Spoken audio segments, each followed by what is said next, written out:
Shabbat Shalom to all my friends in SW3 and beyond. This week's Sidra Tetzaveh, the only Sidra in the entire book of Shemot, in the entire 5 books of the Torah, that Moshe's name isn't mentioned. Obviously, he's not mentioned in the whole book of Bereshit because he wasn't born. But this week, every single time that God wants to speak to Moshe, it says, Ve'ata, and you. Ve'ata, and you. Ve'ata, and you. Speak to someone. Do this, do that. But never when God speaks to Moses saying.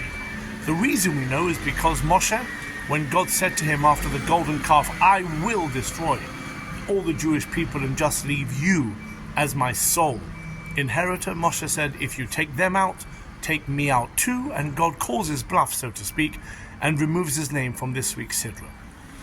But there are many understandings of deeper meaning as to what this tells us now. And if we look at the first 4 times that God speaks to Moshe, it's always Ve'ata, and you, and you, and you. As opposed to, you should do this, you should do that. It's and you. Because we need to understand that everything that God is saying to us, he understands that he does not have that understanding of us being able to realize what he's saying.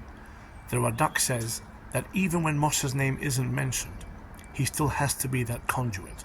And you, and you. God's feeling for the Jewish people, understanding of our mindset, says, yes, I have punished Moshe, and his name is not mentioned, but everything still has to come from him.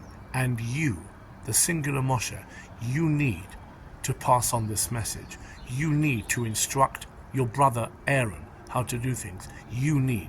If it comes straight from God, if God suddenly talks to Aaron and says, do this, do that, because this entire Sidra is about Aaron and his sons and their service in the tabernacle, that should have been fine.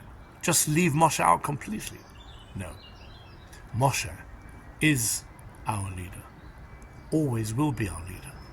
His name might not be mentioned, but it always comes from the Atah. God has not forsaken us, even though we don't see our leaders anymore. And God will always be instructing someone to tell us what to do. Our job is to find out who that someone is. And soon, good Shabbos.